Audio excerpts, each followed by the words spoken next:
So వివాహము అన్ని విషయములలో ఘనమైనది. Marriage is honourable in all.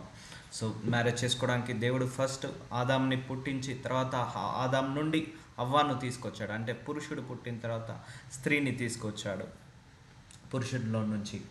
కాబట్టి ఫస్ట్ భర్త వచ్చిన తర్వాత భార్య వస్తుంది. అంటే భర్త కంటే ముందు భార్య కంటే ముందు భర్తను తయారు చేస్తాడు దేవుడు. ఈ భూలోకానికి ఒక అబ్బాయి పుట్టాడంటే దేవుడు ఒక అమ్మాయిని తయారు చేస్తాడు, ఆ అబ్బాయికి తగ్గట్టుగా మ్యారేజ్ కోసం తయారు చేస్తాడు. కాబట్టి వివాహం అనేది మనుషులు సృష్టించిన బంధము కాదు, అది దేవుడు సృష్టించిన బంధము. వివాహం అనేది దేవుడి దృష్టికి అది చాలా విలువైనది. ఎందుకంటే ఆదాంని సృష్టించి అవ్వను సృష్టించిన తర్వాత దేవుడు మీరు ఫలించి అభివృద్ధి చెంది విస్తరించుడని ఆశీర్వదించాడు. అంటే మన ద్వారా దేవుడు ఈ భూలోకాన్ని విస్తరింపచేయాలని ఆలోచించాడు. మన ద్వారా ఈ లోకాన్ని దేవుడు విస్తరింపచేయమని ఆలోచించాడు. సో దేవుడు కాదు, మనుషులకు ఒక అథారిటీ ఇచ్చాడు. భార్యాభర్తల సంబంధం అనేది పెట్టి, వివాహం అనే బంధము పెట్టి, భార్యాభర్తలు అనే సంబంధాన్ని కలిగించి, సో ఆ సంబంధం ద్వారా దేవుడు పిల్లల్ని జనరేట్ చేసేటట్టు ఒక సృష్టిని క్రియేట్ చేశాడు, ఒక లాని తీసుకొచ్చాడు. అందుకే భూలోకంలో సర్వమానవులు ఆ వివాహ బంధం నుంచి వచ్చిన పిల్లలే అందరూ కూడా. కాబట్టి మన పట్ల దేవుడు ఆ ఆశీర్వాదం ఏదైతే ఇచ్చాడో, ఫలించి అభివృద్ధి చెంది విస్తరించడి, భూమి అంతా నిండించుకొనుడి అని, అది వివాహ బంధంతోటే మొదలైంది. అందుకే దేవుడు ఇంత గొప్ప సృష్టిలో మనల్ని కూడా సృష్టించే శక్తి దేవుడు ఇచ్చాడు. కాబట్టి దేవుడికి స్తోత్రాలు తెలియజేయాలి. ఒకటి, స్త్రీ అయినా దేవుడి నుంచి వచ్చిన వాళ్ళే, పురుషుడైనా దేవుడి నుంచి వచ్చిన వాళ్ళే, భర్త అయినా దేవుడి నుంచి వచ్చిన వాళ్ళే, భార్య అయినా దేవుడి నుంచి వచ్చిన వాళ్ళే, మన పిల్లలు కూడా దేవుడి నుంచి వచ్చిన వాళ్ళే, సమస్తము దేవుడి నుండి వచ్చిన వాళ్ళమే. కాబట్టి నువ్వు భార్యను కించపరిచి మాట్లాడినా, భర్తను కించపరిచి మాట్లాడినా, భార్యతో సరిగా మిస్ హ్యాండిల్ చేసిన, భర్తను మిస్ హ్యాండిల్ చేసిన, నువ్వు దేవుడి యొక్క సృష్టికర్తను మిస్ హ్యాండిల్ చేసినట్టే, సృష్టికర్తను నిందించినట్టే. కాబట్టి ఎప్పుడు కూడా భార్యాభర్తలు అన్యోన్యంగా ఉండాలి, కలిసిమెలిసి ఉండాలి, ఒకరంటే ఒకరు రెస్పెక్టబుల్ఫుల్గా ఉండాలి. ఎందుకంటే marriages are made in heaven, అంటే స్వర్గంలో నిర్ణయించబడతాయి పెళ్ళిళ్ళు, వివాహాలు. ఒకసారి మ్యారేజ్ జరిగింది అంటే అది దైవ చిత్తం అనుకొని మనం అడ్జస్ట్ చేసుకొని వెళ్ళాలి. కానీ ఒకసారి మ్యారేజ్ అయిపోయిన తర్వాత, వివాహం జరిగిన తర్వాత, నాకు ఆ సినిమా యాక్టర్ వస్తే బాగుండేది, లేకపోతే డాక్టర్ వస్తే బాగుండేది, లాయర్ వస్తే బాగుండేది, లేకపోతే కలెక్టర్ వస్తే బాగుండేది, యాక్టర్ వస్తే బాగుండేది అని అనుకోవద్దు ఎప్పుడైనా కూడా. ఒకసారి మ్యారేజ్ అయిపోయిందంటే అదే last final decision by God అని, అది దైవ నిర్ణయం అనుకొని మనం స్వీకరించాలి. సో దాని తర్వాత అన్నిట్లో అడ్జస్ట్మెంట్స్ అని అండ్ అండర్స్టాండింగ్స్ అని ఇలా కొన్ని యాడ్ చేసుకుంటూ వెళ్ళాలి. సో దేవుడు నిన్న ఫస్ట్ ఆదాంని సృష్టించి పక్కటెముకల నుంచి హవ్వాను తీశాడు, అంటే భర్తలో నుంచి భార్యను తీశాడు. సో అలాగే ఈరోజు ఒక ఆడపిల్ల పుట్టిందంటే అంతకు ముందే ఒక భర్తను దేవుడు, ఒక పురుషుణ్ణి, ఆ స్త్రీకి తగ్గట్టుగా పురుషుణ్ణి దేవుడు తయారు చేసి పెడతాడు. ఆ పురుషుడు తగ్గట్టుగా భార్యను తయారు చేస్తాడు దేవుడు. సో నిన్న దేవుడిని చూసాము సృష్టిలో, నరుడు ఒంటరిగా ఉండటం మంచిది కాదు అని. ఆ నరుడికి సహాయకుడిగా ఒక సహాయకురాల్ని తయారు చేస్తాను అని దేవుడు ఆలోచించాడు. చూసారా, భార్య యొక్క డ్యూటీ ఏంటిది? భర్తకు సహాయకురాలుగా ఉండాలి, అన్ని విషయాలలో అన్ని విధాలుగా హెల్పర్గా ఉండాలి, సహాయకులుగా ఉండాలి, హెల్ప్ చేసే అన్ని విషయాలలో హెల్పింగ్ చేయాలి. సో అది దేవుడు అందుకోసమే నరుడికి అనుగుణంగా నారిని తయారు చేశాడు దేవుడు. కానీ ఇవన్నీ తెలియక ప్రతిరోజు గొడవలు, కొట్లాటలు. ఒకటి, వివాహ బంధంలో గొడవలు, కొట్లాటలు, అరుచుకోవడాలు, ఖర్చుకోవడాలు, లేకపోతే గట్టిగా చర్చలు పెట్టడం, డిబేట్ చేయడం, ఆర్గ్యుమెంట్స్ పెట్టడం, ఈ మ్యారేజ్ విషయంలో కావచ్చు. ఇవన్నీ అపవాది క్రియలు, దేవుడి క్రియ అది కాదు. సో చూద్దాము ఈరోజు వాక్యం ద్వారా దేవుడు ఇంకేమి మాట్లాడబోతున్నాడో. సో వివాహము అన్ని విషయములలో ఘనమైనది. సో మనం కొనుక్కున్న కారు కంటే, కొనుక్కున్న ఇల్లు కంటే, లేకపోతే చేసే ఉద్యోగం కంటే, చేస్తున్న బిజినెస్ కంటే వివాహం అన్నిటికంటే ఘనమైనదట దేవుడి దృష్టికి. కానీ మనుషుల దృష్టికి ఇది చాలా చీప్ అయిపోయింది, చాలా టెర్రఫుల్ అయిపోయింది. అంటే ఒక భయంకరమైన సిచ్యువేషన్ లాగా అయిపోయింది మ్యారేజ్ అంటే. అది మనం చేసుకుంటున్నది. సో మ్యారేజ్ తర్వాత స్వర్గం లాగా ఉండాలన్న మన చేతిలో ఉంది, నరకం లాగా ఉండాలన్న మన చేతిలో ఉంది. కానీ దేవుణ్ణి బ్లేమ్ చేయొద్దు. చాలామంది కూడా నాకు ఇలాంటి భార్యని ఇచ్చిండు అని దేవుణ్ణి తిట్టడం, నాకు ఇలాంటి భర్తని ఇచ్చిండని దేవుడు తిట్టడం, అది కరెక్ట్ కాదు. ఎందుకంటే దేవుడు ది బెస్ట్ ఇస్తాడు ఎప్పుడైనా మనకు. కానీ మనము ఇంకా కంప్లైంట్స్, ఇంకా అత్యాశ ఎక్కువ, సో నాకు ఇలా కాదు, ఇలా ఉంటే బాగుండేది, అలా ఉంటే బాగుండేది అని మనలో మనము ఓవర్ ఎక్స్పెక్టేషన్స్ వల్ల డిసప్పాయింట్ అవుతుంటాం. కాబట్టి ఏదైతే దేవుడు ఇచ్చాడో దానికి కృతజ్ఞతాస్తుతులు చెల్లించండి, సంతృప్తి చెందడం అలవాటు చేసుకోవాలి. సో చూద్దాము. So this is the hierarchy as per the Bible. First, Christ is the head of the family, and next, husband is the head of the family. Next, after the husband only wife will come. After wife only will come children. So ఈ హైరార్కీలో ఏది miss కావద్దు. First priority మనం దేవుడికి ఇవ్వాలి. Second priority ఇంటిలో యజమానుడు అంటారు, యజమానుడికి ఎప్పుడైనా ఫస్ట్ ప్రియారిటీ ఇవ్వాలండి. యజమానుడిని పక్కకు పెట్టేసి యజమానురాలుగా మనము నెగిలినంతసేపు అది కరెక్ట్ కాదు దేవుడి దృష్టికి. సో ఇప్పుడు ఫర్ ఎగ్జాంపుల్ ఒక వైఫ్ ఒక కంపెనీలో డైరెక్టర్ పొజిషన్ ఉంది, లేకపోతే ఒక ఐఏఎస్ ఆఫీసర్, ఐపీఎస్ ఆఫీసర్, లేకపోతే ప్రధానమంత్రి, ముఖ్యమంత్రి, ఏదైనా పర్లేదు, కానీ ఇంటికి వస్తే మాత్రము తను ఒక హస్బెండ్కి వైఫ్, ఒక భర్తకు భార్య మాత్రమే. ఆమె భార్య కాబట్టి ఇంట్లో భార్యలాగానే బిహేవ్ చేయాలి, కానీ ఇంట్లో కూడా డైరెక్టర్ లాగా, లేకపోతే సిఇఓ లాగా, లేకపోతే ప్రైమ్ మినిస్టర్ లాగా, చీఫ్ మినిస్టర్ లాగా అలా బిహేవ్ చేయొద్దు. ఎందుకంటే ఆ ప్రొఫెషన్ వేరు, పర్సనల్ లైఫ్ వేరు. ఆ పర్సనల్ లైఫ్లోకి ఆ ప్రొఫెషన్ని ఎప్పుడు కూడా తీసుకురావద్దు. So professional life and personal life ఎప్పుడు కూడా మిక్స్ చేయకూడదు. సో బయట కూడా హస్బెండ్, ఫర్ ఎగ్జాంపుల్ బయట హస్బెండ్ ఒక సిఇఓ, లేకపోతే ఒక ఎండి, ఒక కలెక్టర్, ఒక ఐఏఎస్ ఆఫీసర్, బట్ ఇంటికి వస్తే అతను ఒక ఫాదర్, అతను ఒక వైఫ్కి హస్బెండ్.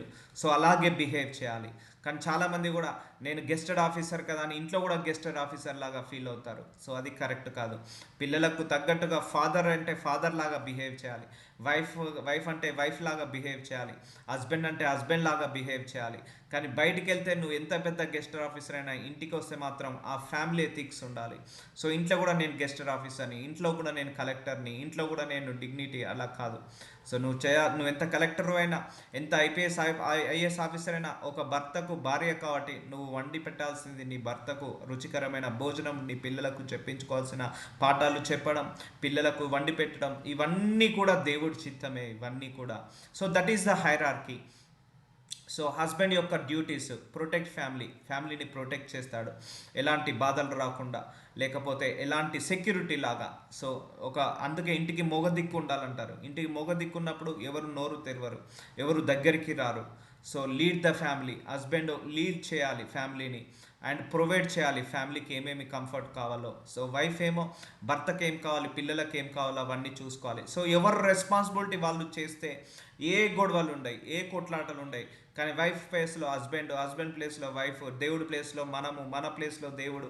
సో ఇలాంటి హైరార్కీ వల్ల పిల్లలు చేతికి పెత్తనాలు ఇవ్వడం. సో ఒక స్టేజ్ వరకు వాళ్ళను ఎలా డీల్ చేయాలో అలాగే డీల్ చేయాలి. So this is the biblical order of the family. So చూద్దాము. సామెతలు 18:21. జీవ మరణములు నాలుక వశము, దాని యందు ప్రీతి పడువారు దాని ఫలము తిందురు. సో మ్యారేజ్ లైఫ్లో గొడవలు, కొట్లాటలు. సో జీవము మరణము నీ చేతిలోనే ఉంది. నీ మ్యారేజ్ లైఫ్ని నువ్వు చక్కదిద్దుకునేది నీ నోరు మాత్రమే, నీ నోటి ద్వారానే చక్కదిద్దుకోవాలి. సో గొడవలు పడడం, కొట్లాటలు పెట్టుకోవడం, ఆర్గ్యుమెంట్స్ పెట్టడం మ్యారేజ్ లైఫ్లో, దీనివల్ల ఏమీ రాదు, డిస్టర్బెన్సెస్ ఇంకెక్కువ అవుతాయి. సో జీవము ప్రవచించుకోవాలన్నా, మరణం ప్రవచించుకోవాలన్నా నీ నాలుకతోటే. కాబట్టి నువ్వు మంచి పలకాలన్నా నీ నాలుకనే, చెడు పలకాలన్నా నీ నాలుకనే. అంటే నోరు మంచిదైతే ఊరు మంచిది అవుతుంది. సో మ్యారేజ్ లైఫ్లో కూడా ఎక్కువగా నువ్వు కంట్రోల్ చేయాల్సింది నోరుని మాత్రమే. సో ఏది పడితే అది తిట్టడం, ఎవరిని పడితే అలా దూషించడం, ద్వేషించడం, ఇలాంటివన్నీ కూడా చేయకూడదు. సో జీవ మరణములు నాలుక వశనము. సో మన నాలుకతోటే మన కుటుంబాన్ని కట్టుకోవచ్చు, మన నాలుకతోటే మనము మంచి చెడు రెండు కూడా డిసైడ్ చేసుకోవచ్చు. కాబట్టి ఇప్పుడు ఈ కుటుంబంలో గొడవలు ఎలా అయితే అండి వైఫ్ అండ్ హస్బెండ్స్కి, ఓన్లీ టంగ్ వల్లనే కదా. ఆ టంగ్ని కంట్రోల్ చేసుకోవాలి, ఆ నాలుకని కంట్రోల్ చేసుకోవాలి. కాబట్టి భార్య దొరికిన వానికి మేలు దొరికెను, అట్టివాడు యెహోవా వలన అనుగ్రహం పొందినవాడు. సో సామెతల గ్రంథము 18:22. సో భార్య దొరికిన వారికట మేలు దొరికిన వాడట. ఎవరి వల్ల కలిగిందట? దేవుడి వల్ల అనుగ్రహం పొందినవాడట. సో దేవుడి వల్ల అంటే దేవుడి కృప ఉంటేనే భార్య దొరుకుతుంది, వివాహం జరుగుతుంది. దేవుడి యొక్క కనికరం ఉంటేనే భార్య దొరుకుతుంది, వివాహము జరుగుతుంది. సో అలాంటి వైఫ్ని ఎవరు కూడా ఒక సర్వెంట్ లాగానో ఒక బానిస లాగానో చూడొద్దు. Because it's a gifted by God.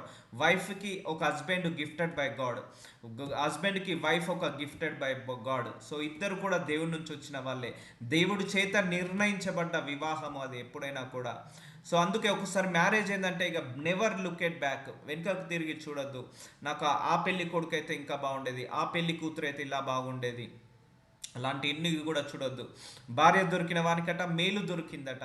So అందుకే వివాహం అనేది చాలా చాలా ప్రిసీషియస్ ఇన్సైట్ ఆఫ్ గాడ్. దేవుడి దృష్టికి భర్త చాలా విలువైన వాడు. అండ్ భర్త దృష్టికి భార్య చాలా విలువైనదిగా ఉండాలి. ఎందుకంటే it's a gifted by God. దేవుడు నిర్ణయించాడు, దేవుడే సృష్టించాడు. ఒక అబ్బాయి పుట్టగానే ఆ అబ్బాయి అనుగుణంగా దేవుడు ఒక అమ్మాయిని సృష్టిస్తాడు. ఆ అమ్మాయిని సృష్టించక ముందుకే దేవుడు ఒక అబ్బాయిని తయారు చేసి పెడతాడు. సో ఇవంతా కూడా దైవ నిర్ణయం. ఇప్పుడు పిల్లలు ఉన్నారనుకో, మన అన్నదమ్ములు ఒకటే గర్భం నుంచి వచ్చిన వాళ్ళు, అక్క చెల్లెలు ఉన్నారనుకో, అందరూ ఒకే గర్భం నుంచి వచ్చిన వాళ్ళు. కానీ ఒక భార్య భర్తల బంధం మాత్రమే వేరే వేరే గర్భాల నుంచి వచ్చినాయి. అర్థమవుతుందా?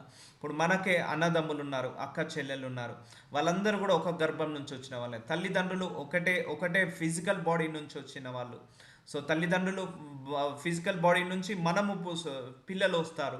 ఆ పిల్లలకు ఎంతమంది అన్నదమ్ములు అక్కజల్లు ఉన్నా ఒకటే బంధం నుంచి వచ్చేది. కానీ ఒక మ్యారేజ్లో మాత్రము ఇద్దరు అనదర్ ఫిజికల్ బాడీస్, అంటే రెండు వేరు వేరు శరీరాల నుంచి కలయికతో వచ్చిన బంధము ఒక మ్యారేజ్ లైఫ్ మాత్రమే. ఇప్పుడు అన్నదమ్ములు ఒకటే గర్భం నుంచి వస్తారు, అక్క చెల్లెలు ఒకటే గర్భం నుంచి వస్తారు. కానీ మ్యారేజ్ విషయం అలా కాదు. సో ఎక్కడో పుట్టి ఎక్కడో పెరిగి, సో ఇద్దరిని దేవుడు జతపరుస్తాడు. సో ఇద్దరు కూడా వేరు వేరు శరీరాల నుంచి వచ్చిన వాళ్ళు. కాబట్టి ఈ బంధము వేరే రకమైన బంధము. ఇప్పుడు అన్న చెల్లెల బంధము, అక్క చెల్లెల బంధము, అన్నదమ్ముల బంధము, అన్న చెల్లెలు, అక్క చెల్లెల బంధము, ఈ బంధాలన్నీ కూడా ఒకటే గర్భం నుంచి వచ్చిన బంధాలు ఇవన్నీ కూడా. కానీ ఒక వివాహ బంధం అలాంటి బంధము కాదు. సో వేరే గర్భాల నుంచి వచ్చిన బంధము వివాహ బంధము. కాబట్టి భార్య దొరికిన వానికి మేలు దొరికెను, అట్టివాడు యెహోవా వలన అనుగ్రహం పొందినవాడు. అందుకే వైఫ్ని కానీ లేకపోతే హస్బెండ్ని కానీ చీప్గా చేసి చూడొద్దు. ఎందుకంటే భార్యకు ఇక నెక్స్ట్ లైఫ్ అనేది భర్తతోటే ఉండాలి.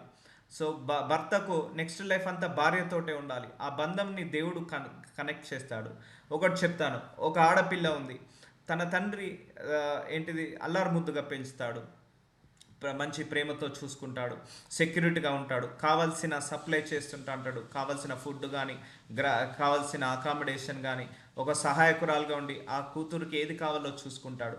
నెక్స్ట్ ఆ తీసుకొని వెళ్ళి ఆ కూతుర్ని ఒక అబ్బాయి చేతిలో పెడతాడు. సో ఆ అబ్బాయి ఎలా ఉండాలంటే is a extension love, extension caring, extension security of the father. అంటే ఆ ఫాదర్ యొక్క ప్రేమకు ఒక ఎక్స్టెన్షన్ లాగా ఉండాలి ఆ అమ్మాయి విషయంలో. అదే ఒక అబ్బాయిని చూద్దాము, తన తల్లి పెంచి పోషించి 3 పూటల భోజనం పెట్టి మంచి రుచికరమైన భోజనం వండి పెట్టి కొడుకులకు ఏది బాగుంటుందో అది చేసిన తర్వాత మళ్ళీ వెళ్ళి ఆ అబ్బాయిని ఒక అమ్మాయి చేతిలో పెట్టినప్పుడు she should be the extension love, extension caring of mother. అలా ఉండాలి. ఒక వైఫ్ అండ్ హస్బెండ్ రిలేషన్ ఎలా ఉండాలంటే ఒక వైఫ్ ఒక మదర్ యొక్క లవ్ అండ్ కేరింగ్కి ఎక్స్టెన్షన్ లాగా ఉండాలి. ఒక హస్బెండ్ యొక్క రెస్పాన్సిబిలిటీ ఎలా ఉండాలంటే ఆ ఫాదర్ యొక్క లవ్ అండ్ కేరింగ్కి సెక్యూరిటీకి ఎక్స్టెన్షన్ లాగా ఉండాలి. సో అలా ఉండాలి. అప్పుడు ఆ వివాహ బంధము దేవుడి దృష్టికి సరి అయినది. అంతేకాని మీ నాన్న ఇలా పెంచాడు, మీ అమ్మ ఇలా పెంచింది, మీ అక్క ఇలా పెరిగింది, మీ చెల్లి ఇలా పెరిగింది, నో, ఇలాంటి అన్ని ఆర్గ్యుమెంట్స్ రావద్దు. అందుకే జీవ మరణములు నాలుక వశము అంటున్నాడు దేవుడు. సో అర్థమవుతుందా? వివాహ బంధం అనేది 2 డిఫరెంట్ బాడీస్ నుంచి సృష్టించిన బంధం నుంచి దేవుడు కలిపాడు. కాబట్టి వివాహ బంధము అన్నిటికంటే డిఫరెంట్ అది. సో అన్నదమ్ముల అక్క చెల్లెల బంధం అనేది ఒకటే గర్భం నుంచి పుట్టింది. సో అండ్ ఇంకొకటి మ్యారేజ్ లైఫ్ అనేది ఇంకొక మర్మము. దేవుడు ఏం చెప్పాడు? It's a extension love and caring and security of father and mother. So ఇప్పుడు ఒక అబ్బాయిని పెంచింది తల్లి, సో మంచి భోజనం పెడుతుంది, మంచి చదువు నేర్పిస్తుంది, మంచి టీచింగ్ చేపిస్తుంది. తర్వాత అమ్మాయి చిత్ర పెట్టాక ఆ అమ్మాయి బాధ్యత కూడా మంచి రుచికరమైన భోజనాన్ని చేసి హస్బెండ్కు పెట్టడం. సో అదే లవ్ కేరింగ్. ఏమైనా జ్వరం వచ్చినా దగ్గు వచ్చినా అవే టాబ్లెట్స్ తీసుకోవడం అలాంటిది. సో ఇప్పుడు ఒక అమ్మాయిని తండ్రి ఎలా చూస్తాడు? ఎవరి కన్ను పడకుండా లేకపోతే పోకిరి వాళ్ళ చేష్టలు పడకుండా అమ్మాయికి సెక్యూరిటీ లాగా ఉంటాడు ఫాదర్. ఆ అమ్మాయికి ఒక లవ్ అండ్ కేరింగ్ తోటి ఉంటాడు. సో ఏది కావాలన్నా అడిగి కొనించి తీసుకుంటాడు. తర్వాత ఆ అమ్మాయిని ఎదిగిన తర్వాత అబ్బాయి చేతిలో పెడతాడు. సో ఆ లవ్ని, ఆ కేరింగ్ని, ఆ సెక్యూరిటీని ఆ అబ్బాయి ఎక్స్టెన్షన్ చేసుకుంటూ రావాలి. సో అర్థమవుతుందా? So this is the perfect marriage life. So అప్పుడు ఇది దేవుడి చిత్తానుసారమైన వివాహముగా ఉంటుంది. ఆ వివాహము ఎలా ఉంటుందంటే చాలా పర్ఫెక్ట్ మ్యారేజ్ లాగా, చాలా సేఫ్ మ్యారేజ్ లాగా. అంటే భయం, ఒకరంటే ఒకరు భయం కాకుండా, ఒకరంటే ఒకరికి నమ్మకం ఉండాలి, ఒకరంటే ఒకరికి ట్రస్ట్ ఉండాలి. సో అలాంటి వివాహ బంధము దేవుడు కోరుకుంటున్నాడు. బట్ నవేడేస్ ఇట్స్ కంప్లీట్గా ఆపోజిట్గా ఉంది. చూద్దాము. భార్య దొరికిన వానికి మేలు దొరికాను. ఎవరి వల్లట? దేవుడి వల్ల అనుగ్రహం పొందినవారు. కాబట్టి భార్యను ఎప్పుడు కూడా ఒక బానిసలాగా, ఒక చీప్ లాగా, లేకపోతే ఏమి తెలియనట్టుగా, లేకపోతే తక్కువ చేసి మాట్లాడొద్దు ఎప్పుడు కూడా. సో అది దేవుడి దృష్టికి కరెక్ట్ కాదు. ఎందుకంటే ఆ భార్య కూడా దేవుడి దగ్గర నుంచి వచ్చింది, ఆ భర్త కూడా దేవుడి దగ్గర నుంచి వచ్చాడు. కాబట్టి సో సామెతలు 31:10 గుణవతి అయిన భార్య దొరుకుట అరుదు. చూసారా, గుణవతి అయిన భార్య దొరుకుట అరుదట. అంటే చదువుకున్న భార్య దొరకడం కష్టం కావట్లేదు, కానీ ధనవంతులైన భార్య దొరకడం కష్టం కావట్లేదు, అందంగా ఉన్న భార్య దొరకడం కష్టం కాదట.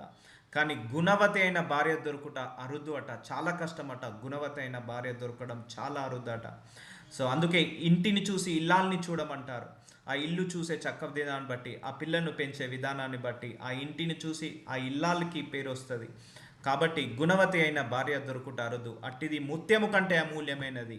చూసారా, డబ్బున్న భార్య దొరకవచ్చు, అందంగున్న భార్య దొరకవచ్చు, చదువుకున్న భార్య దొరకవచ్చు, పొడుగున్న భార్య దొరకవచ్చు, తెల్లగున్న భార్య దొరకవచ్చు, లేకపోతే ఆస్తిపాస్తులు ఎక్కువగా ఉన్న భార్య దొరకవచ్చు. కానీ గుణవతి అయిన భార్య దొరకట చాలా చాలా కష్టమట.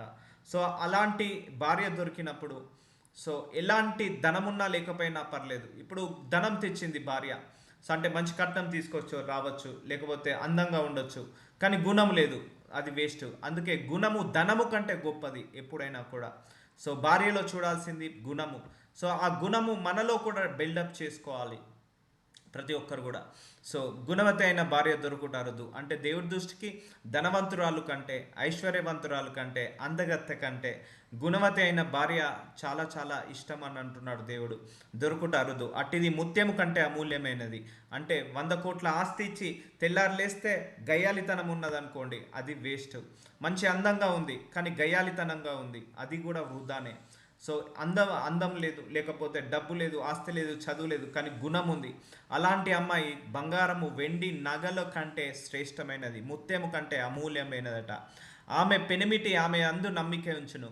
సో గుణవంతురాలైన భార్య దొరికినప్పుడు ఆ భర్త సుఖంగా నిద్రపోతాడు. అంటే ఎలాంటి టెన్షన్ లేకుండా, ఎలాంటి ప్రెషర్స్ లేకుండా. గుణవతి ఉంది కాబట్టి ఎలాంటి ఇబ్బంది పెట్టదు. గుణవతి అయిన భార్య ఎప్పుడు కూడా భర్తను ఇబ్బంది పెట్టదు. సో అలాంటి భార్య దొరికినవాడు నిజమైన అదృష్టవంతుడు అంటున్నాడు. నమ్మిక ఉంచును, అతని లాభప్రాప్తికి వెలితి కలుగదు. సో అతడు నెమ్మది ఉంటుంది, అలాంటి సమాధానం ఉంటుంది, సాక్ష్యం ఉంటుంది. ఎవరు? గుణవతి అయిన భార్య దొరకడం వల్ల. కాబట్టి ఆ క్యారెక్టర్ని డెవలప్ చేసుకోవాలి వైఫ్స్.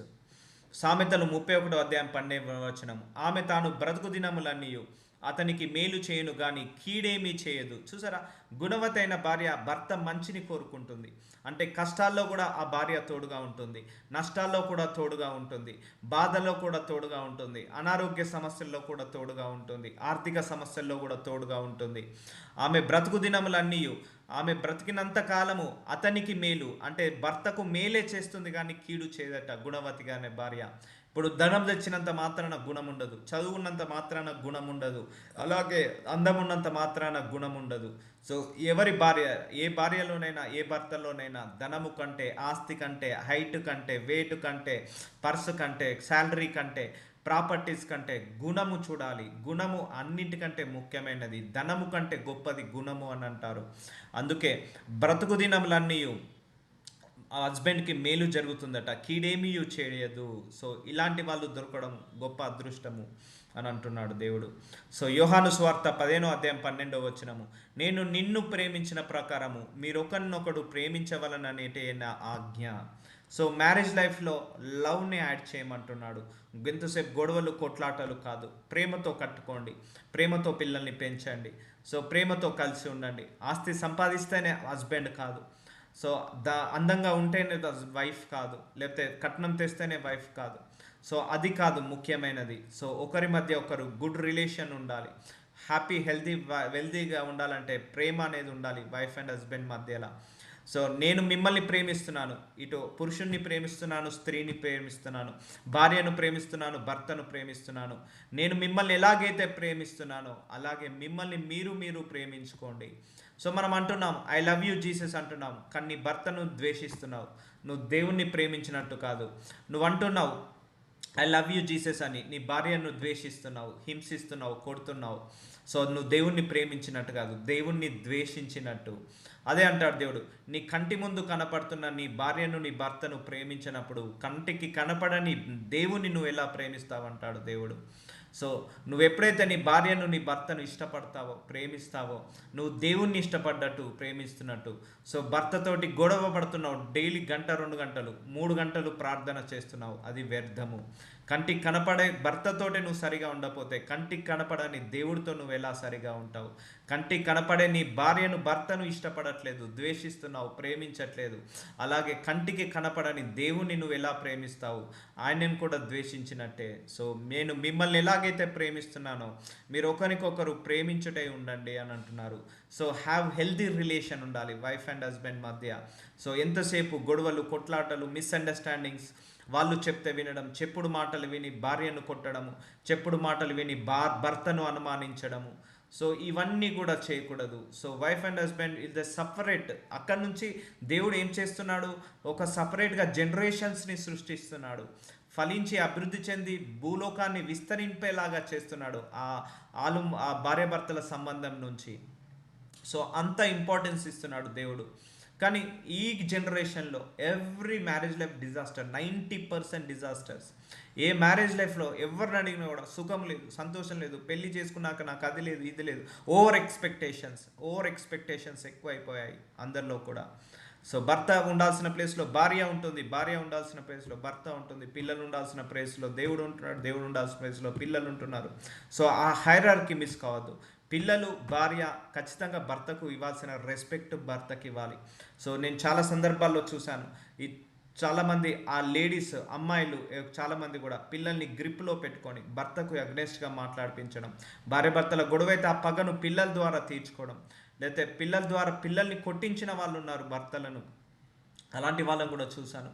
సో అది తప్పకుండా అలాంటి వాళ్ళు నరకము రెడీగా ఉంది వాళ్ళ కోసం. ఎందుకంటే ఈ భూలోకంలో నీ క్రియలే పరలోకానికి తీసుకెళ్తాయి. కానీ దేవుణ్ణి ఇష్టపడుతున్నావు, మళ్ళా దేవుణ్ణి ప్రేయర్ చేస్తున్నావు, ప్రార్థిస్తున్నావు. దేవుడు అంటే భయభక్తి ఉంది, కానీ భర్తకు విలువ లేదు, భార్యకు విలువ లేదు. సో మందిరానికి వెళ్తున్నావు, దశమ భాగాలు ఇస్తున్నావు, దేవుని ఆరాధిస్తున్నావు, స్తుతిస్తున్నావు, బైబిల్ చదువుకుంటున్నావు, రూమ్లోకి వెళ్ళి తలపెట్టుకొని గంటలు ప్రార్థిస్తున్నావు. కానీ రోజు 2 గంటలన్నా 3 గంటలన్నా భర్తతో గొడవలు వేసుకుంటున్నావు, గొడవ పడుతున్నావు, భార్య అయినా భర్తైనా. సో అది నిజమైన క్రీస్తు ప్రేమ కాదు, నిజమైన సంబంధం కాదు, అది నిజమైన రిలేషన్షిప్ కాదు. According to Bible, according to God, according to God's will. So అందుకే జీవ మరణములు 4 వచనము. సో నీ మ్యారేజ్ లైఫ్లో నువ్వు జీవాన్ని ప్రవచించుకోవాలా, గొడవలు ప్రవచించుకోవాలా, కొట్లాటలు ప్రవచించుకోవాలా, శాంతి సమాధానం ప్రవచించుకోవాలా, అది మన చేతిలోనే ఉంది. సో దానికి దేవుడు కూడా ఏం చేయలేదు. తర్వాత దేవుడితోటి గొడవ పెట్టుకోవద్దు మనము. సో చాలామంది దేవుణ్ణి బ్లేమ్ చేయడం చాలా ఈజీ. నాకు ఈ భర్తని ఇచ్చిండు, నాకు ఆ భార్యని ఇచ్చిండు, నాకు ఈ భర్త లేకపోతే బాగుండేది, వేరే భర్తని ఇవ్వాల్సి ఉండే దేవుడు. సో దేవుడు అవుట్ ఆఫ్ ద వరల్డ్ నుంచి నీ మైండ్కి, నీ మైండ్ సెట్కి తగ్గట్టుగా ఒక బెస్ట్ హస్బెండ్ని, ఒక బెస్ట్ వైఫ్ని ఇస్తారు. That is the 100% best. మిగిలిన ఎవరు వచ్చినా కూడా నీ లైఫ్ ఇంతకంటే నాశనం ఉంటుంది అనుకోవాలి, అంతే. సో సామెతలు 21:9 గయ్యాలితో పెద్ద ఇంట నుండుట కంటే మిద్ద మీద ఒక మూలను నివసించుట మేలు. సో గయ్యాలితో పెద్ద ఇంట నుండు కంటే, ఒక వ్యక్తి నెలకు 10 లక్షల శాలరీ ఉంది, మంచి ఆడి కార్, లగ్జరీ కార్స్ ఉన్నాయి, మంచి ప్యాలెస్లు ఉన్నాయి, ఒక 100 కోట్లు పెట్టుకొని ప్యాలెస్ ఉంది, కానీ ఇంట్లో భార్య మాత్రం గయ్యాలిది ఉంది.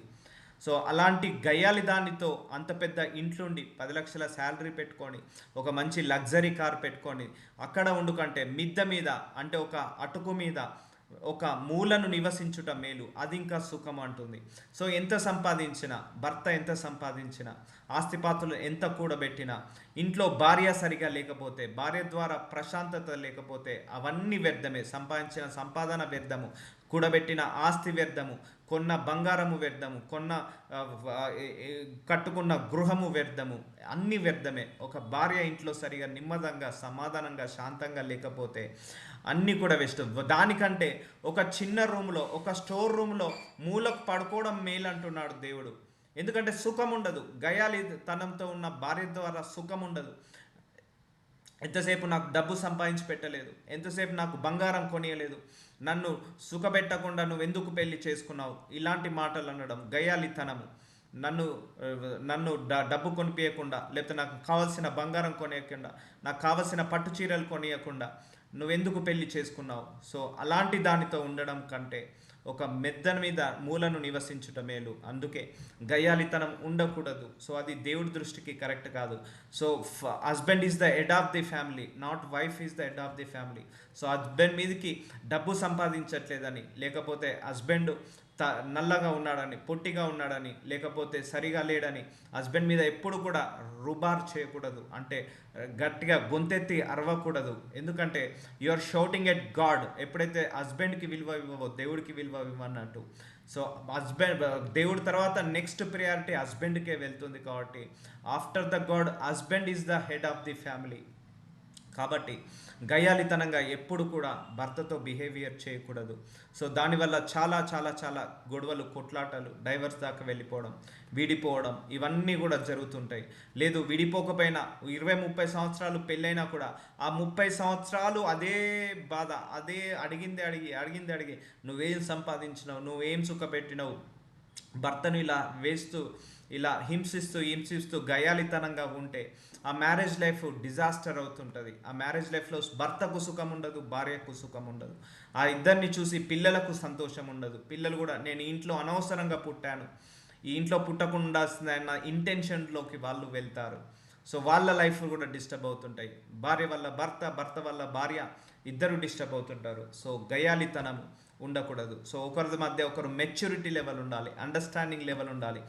దేవుడి దయ వల్ల నాకు భర్త దొరికాడు, దేవుడి దయ వల్ల నాకు భార్య దొరికింది, ఈ జన్మకు ఇదే నా భార్య, ఈ జన్మకు ఇతనే నా భర్త.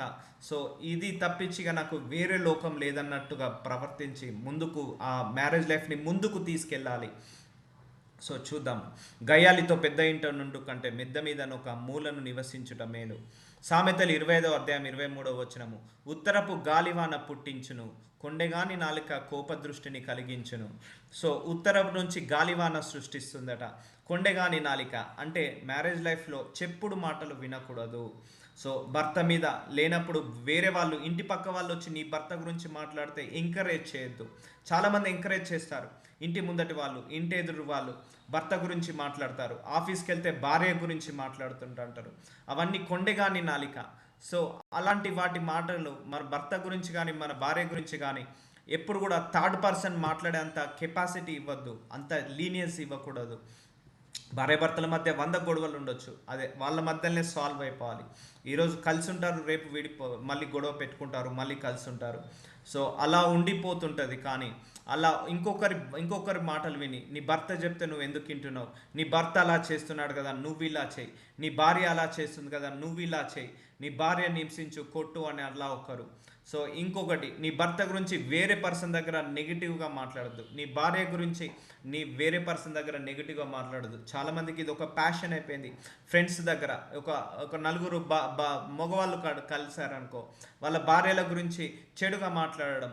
సో ఇల్లన్నాక 4 గోడల మధ్యనే ఉండాలి. భార్య భర్తలన్నాక మంచైనా చెడైనా, కష్టమైన సుఖమైన దుఃఖమైన నీ భార్యను ఇంకొకరి దగ్గర బ్లేమ్ చేయొద్దు, నీ భర్తను ఇంకొకరి దగ్గర బ్లేమ్ చేయొద్దు.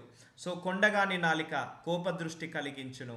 ఇవన్నీ ఈ నాలికల వల్లనే ఇవన్నీ జరుగుతుంటాయి.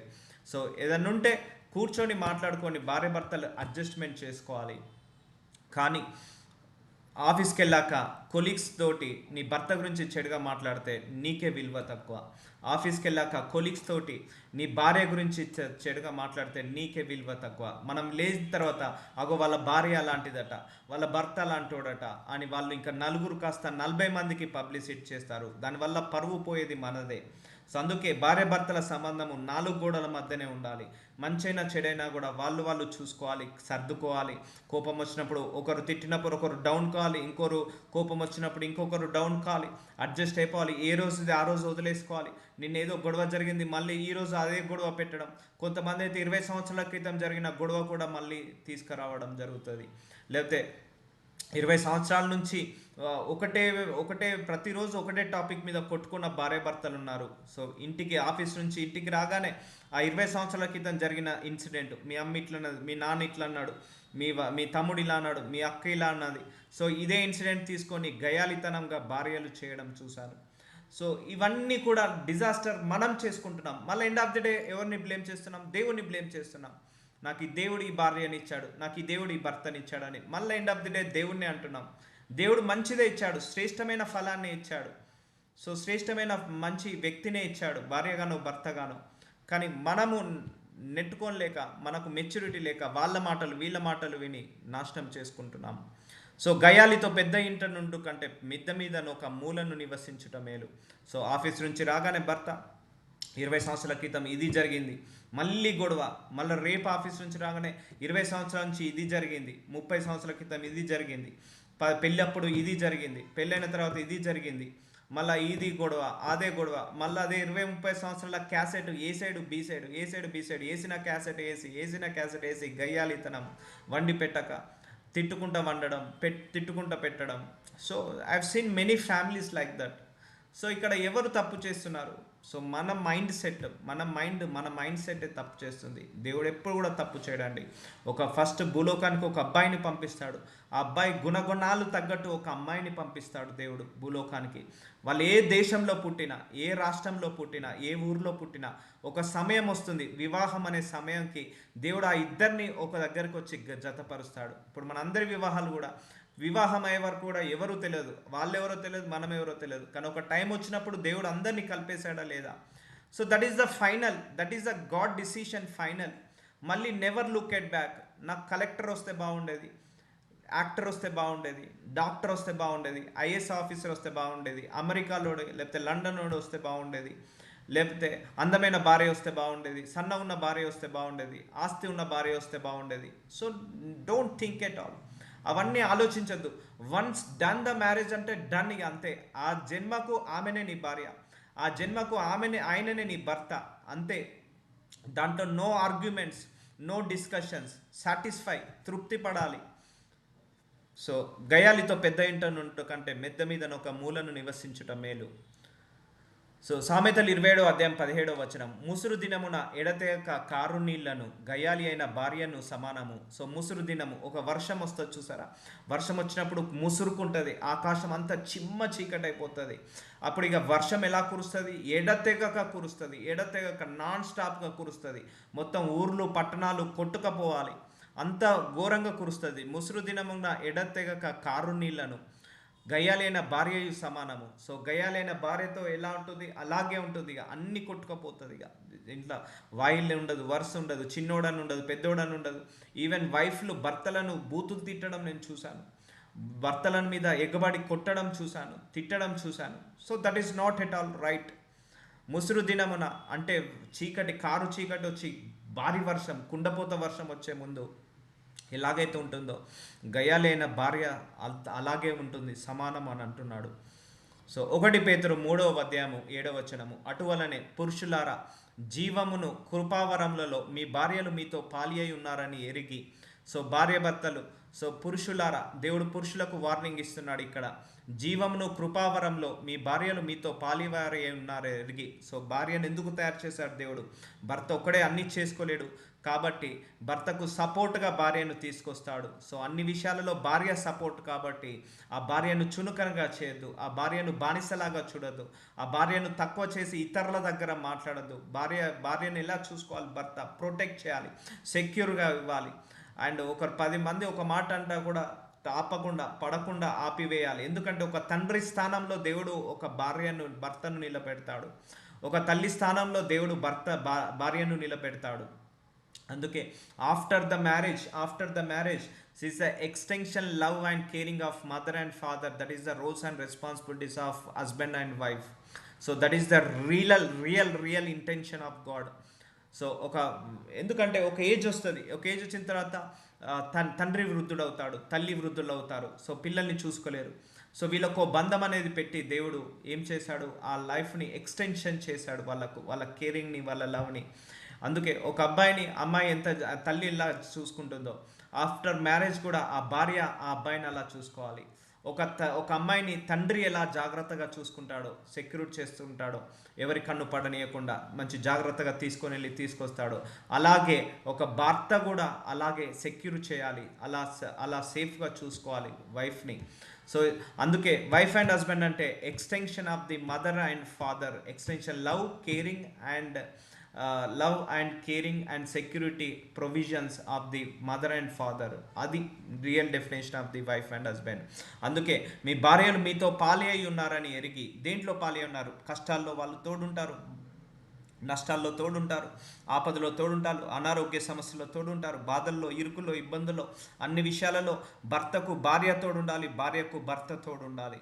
ఎరిగి ఎక్కువ బలహీనమైన ఘటమని భార్యను సన్మానించి మీ ప్రార్థనలకు అభ్యంతరము కలగక. సో భార్యను బలహీనురాలుగా చూడద్దు ఎప్పుడైనా కూడా. So she's the one of the 50% of husband. So 50% wife, 50% husband is equal to 100%. అందుకే పెళ్ళి కాగానే మా మమ్మీ ఇలా పెంచింది, మా డాడీ ఇలా పెంచాడు, నేను 100% అలాగే ఉంటా, నేను తగ్గను అని భార్య అనొద్దు, భర్త అనొద్దు. సో భర్త ఇష్టాలు ఏంటిది, భర్తకు ఇష్టం ఏంటిది, ఇష్టం లేనిది ఏంటిది తెలుసుకొని భర్తకు తగ్గట్టుగా ఒక 50% భార్య తగ్గాలి. అండ్ భార్యకు తగ్గట్టుగా తెలుసుకొని భర్త 50% తగ్గాలి. 50 + 50 100. అప్పుడు ఆ మ్యారేజ్ లైఫ్ కంప్లీట్ లైఫ్ అవుతుంది. లేదు నేను 100 ఉంటా, నువ్వు 100 ఉంటా అంటే 200 + డైవర్స్ అయిపోతుంది. సో అలా ఉండకూడదు. So that is not at all right. So ఎంతసేపు భార్యనే బెండ్ కావాలంటే అది రైట్ కాదు, ఎంతసేపు భర్తనే బెండ్ కావాలంటే అది రైట్ కాదు. సో ఇద్దరు 50% భార్య తగ్గాలి భర్త కోసం, 50% భర్త తగ్గాలి భార్య కోసం. 50% అలవాట్లు, ఇష్టాలు భర్త కోసం మార్చుకోవాలి, 50% అలవాట్లు, ఇష్టాలు భార్య కోసం మార్చుకోవాలి భర్త. సో నేను తగ్గను, నువ్వే నాకు 100%గా మారాలంటే అది అసాధ్యము. దానివల్లనే గొడవలు వస్తుంటాయి. సో అండర్స్టాండింగ్, అడ్జస్ట్మెంట్, కాంప్రమైజ్, ఈ 3 పదాలు మ్యారేజ్ లైఫ్లో చాలా చాలా ఇంపార్టెంట్. బలహీనమైన ఘటమని భార్యను సన్మానించి మీ ప్రార్థనలకు అభ్యంతరము కలగక తుదకు మీరందరూ ఏక మనస్కులై. చూడండి, ఏక మనస్సు ఉండాలి. భార్యకు భర్తకు ఏముండాలి? ఏక మనస్సు ఉండాలి. ఇద్దరి ఆలోచనలు ఒకేలాగా ఉండాలి, ఇద్దరి నిర్ణయాలు ఒకే ఉండాలి. కానీ ఇప్పుడు అలా ఉన్నాయా? భార్య తెడ్డం అంటే భర్త తెడ్డం, ఆ అంటే అమ్మహ, కా అంటే కంకహ. అంటే భార్య ఒకటి చెప్తే భర్త ఒకటి, భర్త ఒకటి చెప్తే భార్య ఒకటి. నో, ఇద్దరు సిట్ టుగెదర్. సో దాంట్లో మంచి ఏంటిది? సో భర్త ఇచ్చినంత మాత్రాన 100% కరెక్ట్ కాదు, భార్య ఒక సజెషన్ ఇచ్చినంత మాత్రాన 100% కరెక్ట్ కాదు. సో ఇద్దరు కలిసి కూర్చొని ఏది మంచి, ఏది చెడు, నీ సలహాలో ఎంత కరెక్ట్ ఉంది, ఎంత ప్రాబ్లమ్స్ ఉన్నాయి, నా సలహాలో ఎంత ప్రాబ్లమ్స్ ఉన్నాయి, లేదు నేను చెప్పినట్టే వినాలి, నేను చేసినట్టే వినాలి, అలా అది కరెక్ట్ కాదు.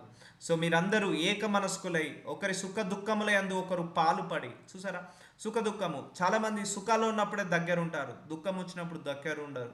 చాలామంది భార్య అయినా భర్త అయినా కూడా సుఖం వచ్చినా, కష్టం వచ్చినా, దుఃఖం వచ్చినా, ఆనందం వచ్చినా, ఆహ్లాదం వచ్చినా, నష్టం వచ్చినా, ఏది వచ్చినా కూడా షేర్ 50% షేర్ చేసుకోవాలి.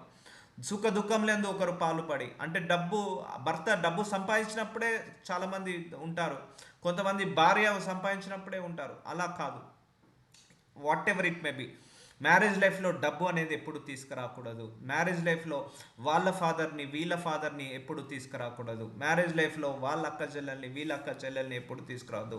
మ్యారేజ్ లైఫ్ అంటే ఏంటిదంటే ఒక భార్య, ఒక భర్త, ఒక స్త్రీ, ఒక పురుషుడు వాళ్ళు కూర్చొని నిర్ణయించాల్సిన ఏంటిది నెక్స్ట్ లైఫ్ కట్టుకోవాల్సింది వాళ్ళిద్దరూ మాత్రమే. వాళ్ళ మెచ్యూరిటీ లెవెల్ పెంచుకోవాలి వాళ్ళంతా వాళ్ళే. అందుకే భార్య భర్తల మధ్య ఏక మనస్సు అయి ఉండాలి. సుఖ దుఃఖాల మందు పాలుపడి, అంటే సుఖ దుఃఖంలో ఒకరికొకరు తోడుగా ఉండాలి. కష్టాల్లో తోడు ఉండాలి, సుఖంలో తోడు ఉండాలి, బాధలో తోడు ఉండాలి, ఆనందంలో తోడు ఉండాలి. సో భార్యకు బాధలు వస్తే భర్త తీర్చాలి, భర్తకు బాధలు వస్తే భార్య తీర్చాలి. సో సుఖం ఉన్నప్పుడు ఇద్దరు ఎలాగైతే షేర్ చేసుకుంటారో కష్టాన్ని కూడా ఇద్దరు షేర్ చేసుకోవాలి, నష్టాన్ని కూడా అలా ఇద్దరు షేర్ చేసుకోవాలి.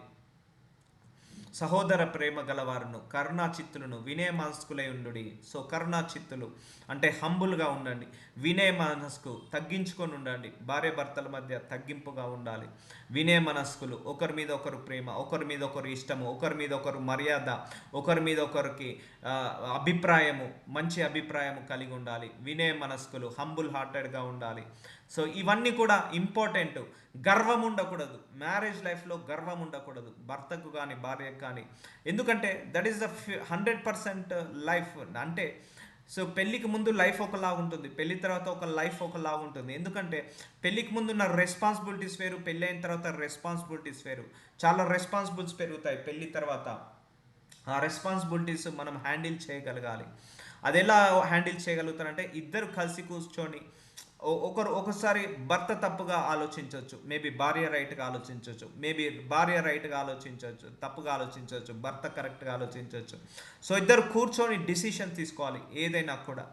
సో ఇద్దరు కూర్చొని డిసిషన్ తీసుకున్నప్పుడు అది మేబీ తప్పైనా రాంగ్ అయినా కూడా సుఖ దుఃఖం ఉంటుంది. సో తప్పైంది అనుకోండి, ఇద్దరు కలిసి బేర్ చేస్తే తొందరగా మనము బయటపడేయచ్చు.